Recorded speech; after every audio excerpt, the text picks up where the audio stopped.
Good morning बच्चों।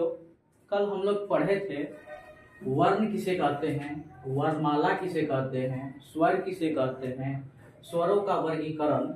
और स्वरों का वर्गीकरण में हमने पढ़ा था मात्रा या उच्चारण काल के आधार पर स्वरों को कितने भागों में बांटा गया है। उसके बाद हम लोग आगे बढ़ते हैं, आज पढ़ते हैं उसी में आगे पढ़ते हैं 2 नंबर में मुख्य विवर यानी मुख्य द्वार खुलने के आधार पर स्वरों को कितने भागों में बांटा गया है।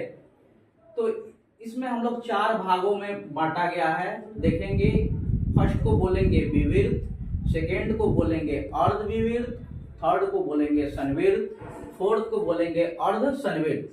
अब हम लोग ये देखेंगे जो विवृत होता है उसमें हम लोग स्वरों का उच्चारण किस प्रकार करते हैं। तो विवृत में स्वरों का उच्चारण मुख्य द्वार यानी स्वरों के उच्चारण में मुख्य द्वार पूरा खुलता है। उसके बाद हम लोग आगे बढ़ेंगे अर्ध विवृत। अर्ध विवृत में मुख्य द्वार यानी जो स्वरों का उच्चारण है उसमें मुख्य द्वार आधा खुलता है। क्योंकि नाम से ही पता चल रहा है अर्ध, अर्ध का मतलब होता है आधा यानी आधा खुलना। उसके बाद हम लोग ये देखेंगे संवृत में। तो संवृत ये होता है इसमें इसके उच्चारण में मुख्य द्वार लगभग बंद रहता है। और अर्ध संवृत देखेंगे तो अर्ध संवृत में ये होता है मुख्य द्वार आधा बंद रहता है। इसमें भी अर्ध का मतलब होता है आधा।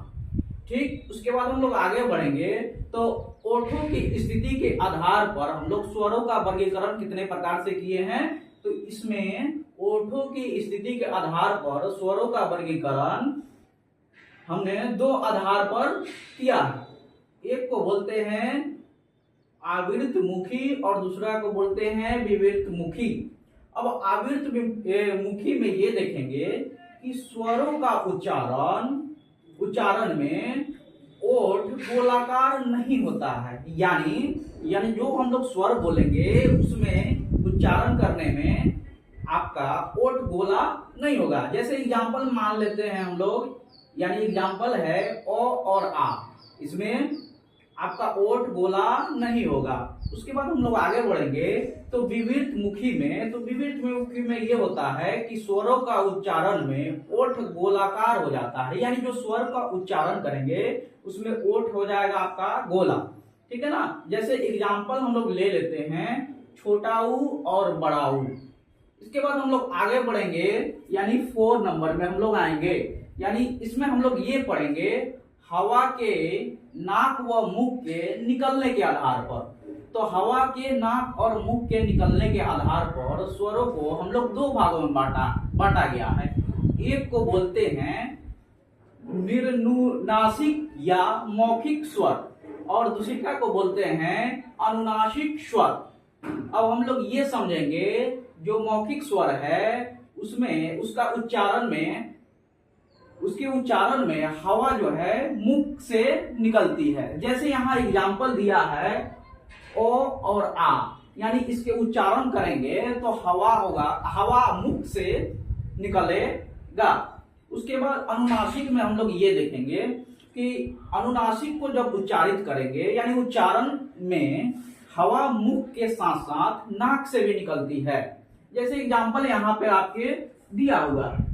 आगे हम लोग बढ़ेंगे, जीभ जो है जीभ के प्रयोग के आधार पर स्वरों को हम लोग 3 भागों में बांटा गया है। एक को बोलते हैं अग्र स्वर, सेकेंड को बोलते हैं मध्य स्वर और थर्ड को बोलते हैं पश्च स्वर। अब हम लोग अग्र स्वर में ये देखेंगे इसके उच्चारण में जीभ के आगे का भाग ऊपर उठ जाता है। जैसे एग्जाम्पल यहाँ दिया है छोटा ई और बड़ा ई, इसको उच्चारित करेंगे तो जीभ का आगे का भाग उठ जाएगा। उसके बाद मध्य स्वर हम लोग देखेंगे, यानी मध्य स्वर में उच्चारण में जीभ को समान अवस्था में रहती है। यानी जो मध्य स्वर को जो हम उच्चारित करेंगे तो उसमें जीभ जो है समान अवस्था में यानी कोई हलचल नहीं करेगी। जैसे हम लोग एग्जाम्पल ले लेते हैं अ। इसके बाद हम लोग थर्ड में ये देखेंगे पश्च स्वर। तो पश्च स्वर को उच्चारण में जीभ यानी पश्च यानी पीछे का भाग ऊपर की ओर उठता है। जैसे एग्जांपल ले लेते हैं आ और उ। ठीक, आगे हम लोग बढ़ते हैं प्रणत्व के आधार पर। ठीक 6 में ये है प्रणत्व के आधार पर स्वरों का वर्गीकरण। तो इसका हम लोग डिफिनेशन ये समझेंगे। तो सभी स्वरों का उच्चारण में हवा मुख से कम निकलती है, इसीलिए इस स्वर को हम लोग अल्प प्राण मानते हैं। यानी प्रणत्व के आधार पर हम लोग क्या कहेंगे जी, सभी स्वरों का उच्चारण में हवा मुख से कम निकलती है, इसीलिए सभी स्वरों को अल्प प्राण माना जाता है। और 7 में हम लोग आगे बढ़ेंगे घोषत्व के आधार पर।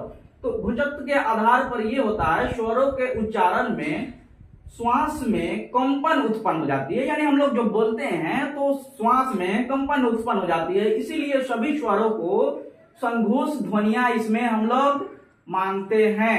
और ये जो लिखा हुआ है इसको क्या करना है, आपको कॉपी में नोट करना है। Thank you.